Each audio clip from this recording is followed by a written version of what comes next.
All right, you guys. I'm sorry. I'm so sorry. I am so sorry. I overslept today, this morning. I was trying to get up an hour earlier because I'm getting my hair done. So I was trying to get up an hour earlier so I would have time to do everything that we do, but that didn't happen. So, no gym vlog today either. And I wasn't even in the gym for that long. I did 20 minutes on the elliptical, and then I did my mobility stuff. So like my warm up stretches, rotator cuff stuff. I did push ups, bench push ups, and then I did the modified Smith machine pull ups. I did 3 sets of that, and then I had to go because I had to take a shower. So I know this is day number 2 of no like gym footage. Yesterday my audio was all fucked up. It was just a lot. Yesterday was just a lot. Yesterday was technical difficulties. Today was just poor planning on my end. So I am so sorry. It was a pretty short workout. I mean, I was in there for an hour, but it wasn't like strenuous or anything like that. So I got to take this out. So I figured I'd talk to y'all while I take out my hair like I always do. And then I got to go get it washed. And then I got to get to the girl's house by 12. So I have like 2 hours to do all that.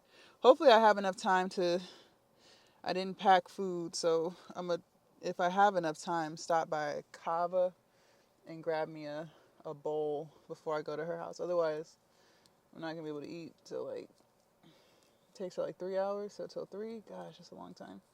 So I'm just going to try to hurry up and take this out real quick.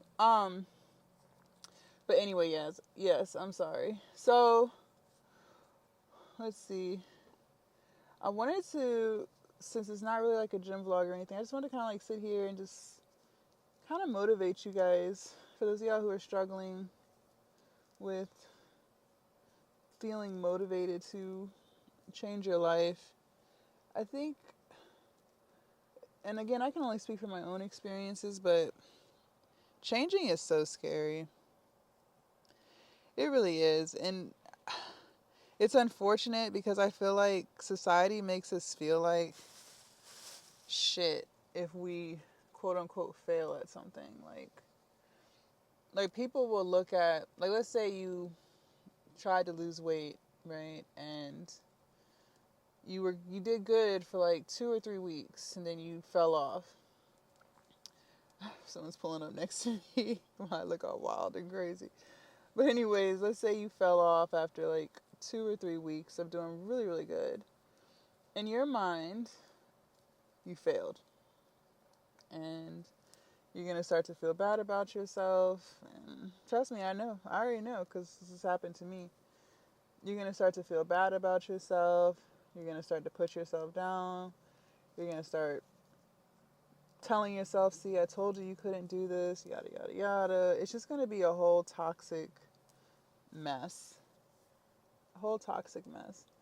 But in my honest opinion, as long as you keep trying, even if it's not as successful as you would have liked the first go around or the 10th go around, whatever, as long as you keep trying, that's not failing. And I don't think you should look at it like you failed. I think you should look at it like, okay, what could I learn from this so that when I try again, I actually reach the goal? You know what I mean? Like, don't look at it like you failed at weight loss or you suck at being in a caloric deficit. I wouldn't look at it like that. I would just look at it as, what is this trying to teach me? Where did I struggle the most? You know what I mean?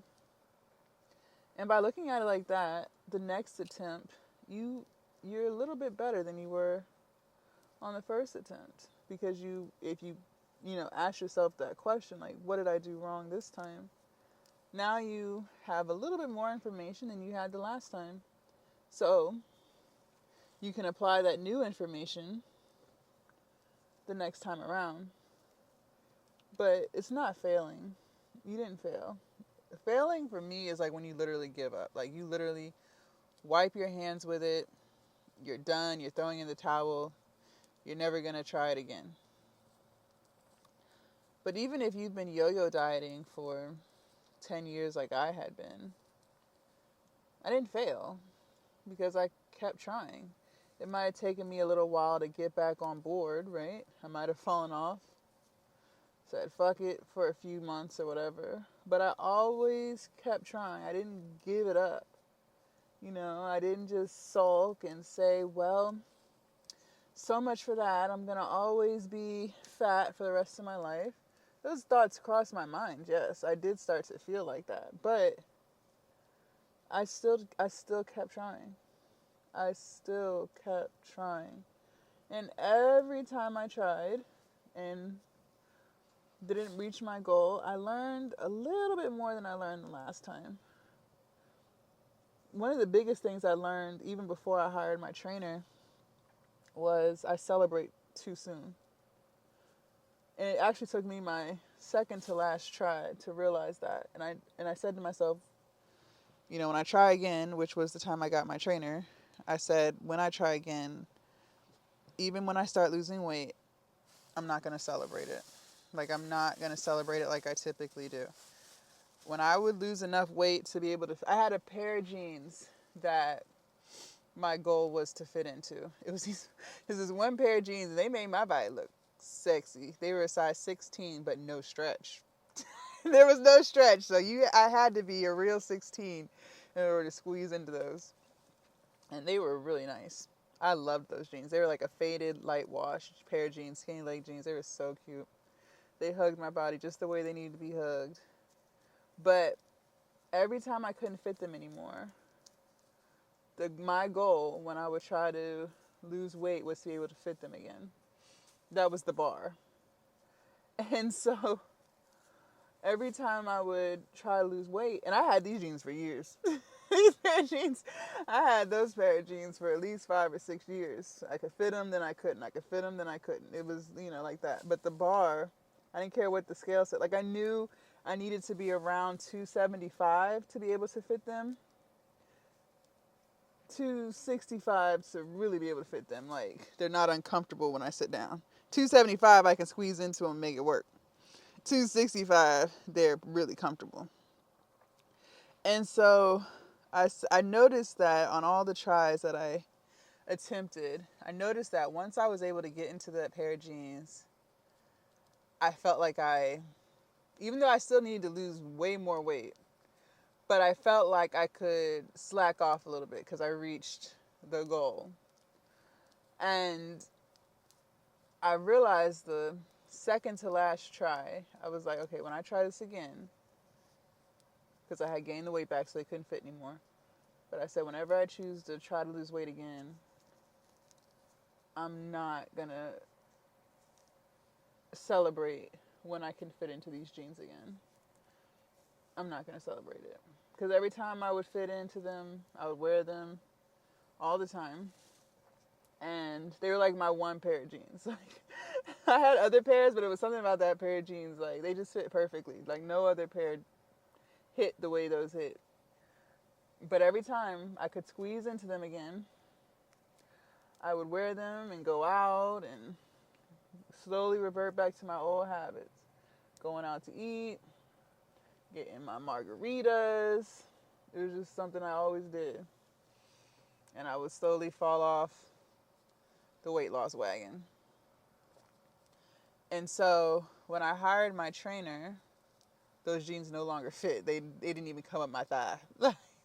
Because I was 340 pounds at that point. So them jeans no longer fit, but I kept them. I kept a lot of clothes. I always would buy clothes that I knew were too small because I had the hopes of losing weight. Like, I knew I was going to lose weight. So it's like, well, why get the size that fits? Because I don't plan on staying this size, right? And so I never had clothes to wear because everything was too small. Everything was too small. But I was just holding on to faith. Like, I knew one day. I didn't know when that day was going to be. I didn't know what trial was going to be. But I knew one day them clothes was going to fit. So I knew once I hit like 270, I would have a whole wardrobe full of clothes. Because I would not buy anything bigger than a size 18. I was literally in denial. So anytime I had to go somewhere that required me to wear clothes, because I used to wear like a lot of yoga pants and sweatpants, things like that, t-shirts. So anytime dresses, you can kind of be different sizes and still wear the same dress, right? Because dresses kind of stretch depending on the material. So I wear dresses a lot. But anyways, I never bought stuff that fit. So whenever I had to go somewhere, I would have to buy an outfit just to wear to this event. Like if it was a birthday party or a wedding or something, because I never had clothes that were readily fittable. But anyways, so I hired my trainer. I was 340, and nothing in my closet fit. Nothing fit. I think that was like the first time I had got that big. So, and I hadn't gone anywhere in a while, so it wasn't like I had clothes. I had nothing that fit. Even like some of my sweatpants weren't fitting anymore because I was that much bigger. But anyways, I had all these clothes in this closet for when I hit 275. For when I hit 275, and then stuff smaller because I got bigger over time. So I had stuff for when I was 275. I had stuff for when I was like 250. I just gradually got bigger and bigger over the years. So, and then I didn't think I had anything past 250 because at that point the style had changed. Like stuff that was in style was no longer in style anymore. So that stuff kind of got thrown away over time. But anyways, I had enough clothes, like a whole wardrobe, for if I was 275 to 250.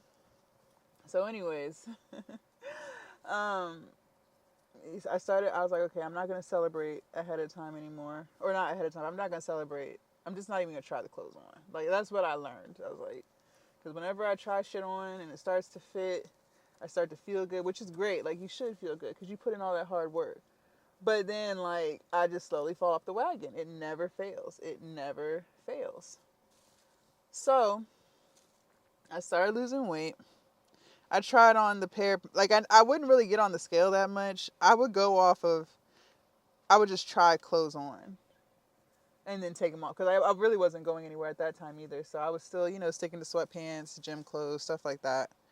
But anyways, I would go off of that. I would try on the pair of jeans. Okay, yeah, they still don't come up past my thigh. I still got a long way to go, right? But after that, after a couple times, I stopped trying on clothes. I just literally stuck to my gym clothes. I had got a few pairs of, like, I got like a few pairs of tights from Walmart. I got a couple of sports bras, and I just wore that every day. Like, I would just wear that, and I would go off of how they fit. And when I noticed that stuff was getting a little big, then I knew, okay, I'm losing some weight.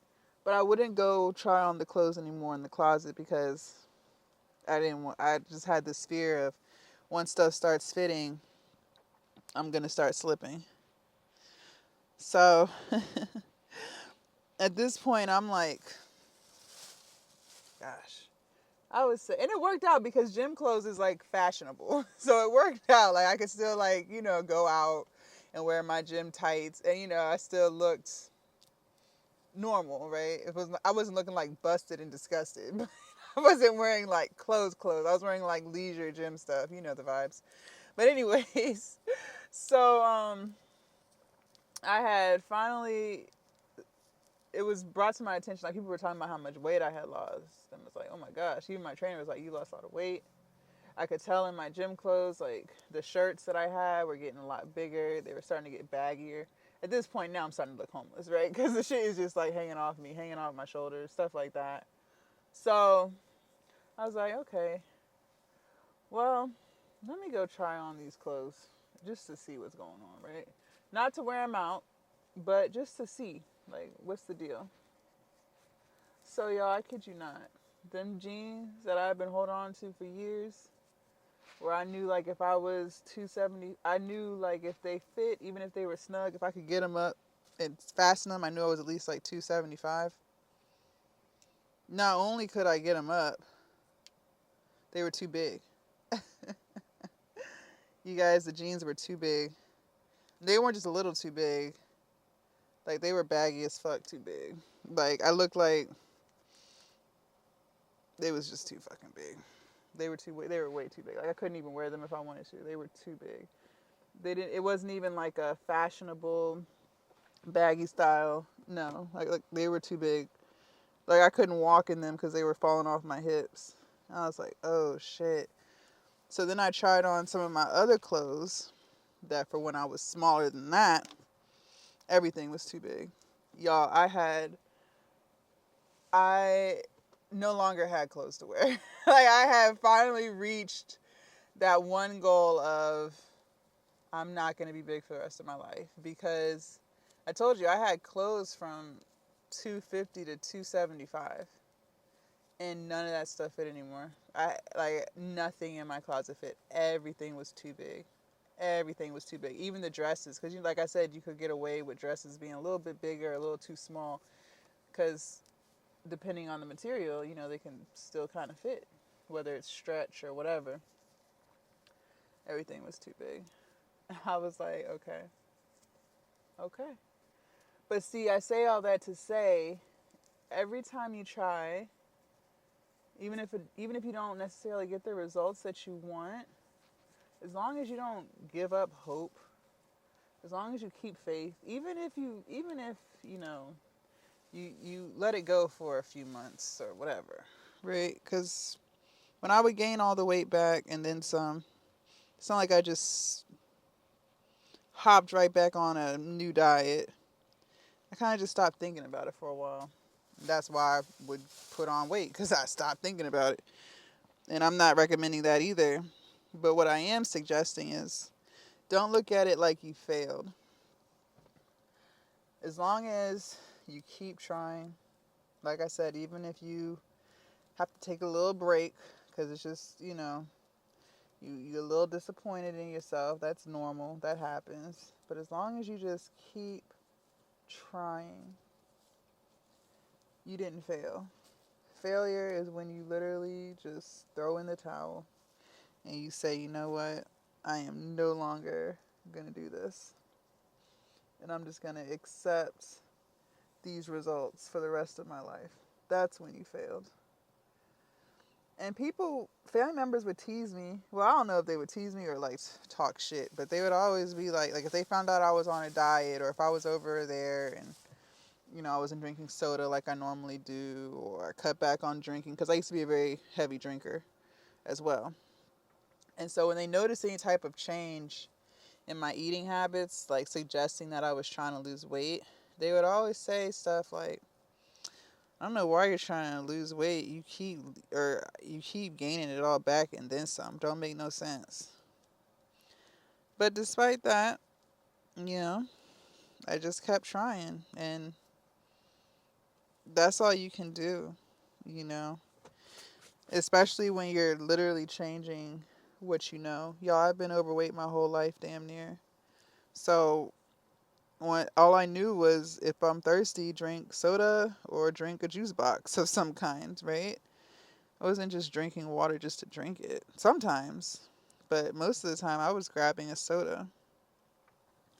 So, changing habits that you've had literally your entire life, is challenging. Like, that's hard as fuck. Like, clearly I lacked accountability. Clearly I lacked discipline. All of those things are needed to lose weight. Clearly I lacked patience, right? And reflecting back on my personality traits back then, I did lack all those things. If I didn't see results in like 2 weeks, or I would give it a month. I would slowly stop, because I'm like, what is the point of this? I didn't realize that a lot of things take a long time, or I would underestimate how much time it would take. So you have to change, like, not just your eating habits, but who you are. Like, literally, who you are. I didn't know how to deal with stress, so I would eat. I didn't know how to deal with boredom, so I would eat. I didn't know how to deal with anxiety, so I would eat. And you know, it's crazy. When it came to anxiety, a lot of the foods I was eating was what was causing the anxiety. Think about it. If you're drinking soda, which is full of caffeine, and you know, it's now the caffeine is rushing through your body, but you're just sitting there, you're not working it off, of course you're going to feel antsy. Your body's trying to get rid of it. Like, but you're literally just sitting there. You're not moving. Like, you know what I'm saying? You're not walking around. You're just sitting there. So, of course, you're going to feel anxious. And it's crazy because my trainer taught me that. Like, just like if you get,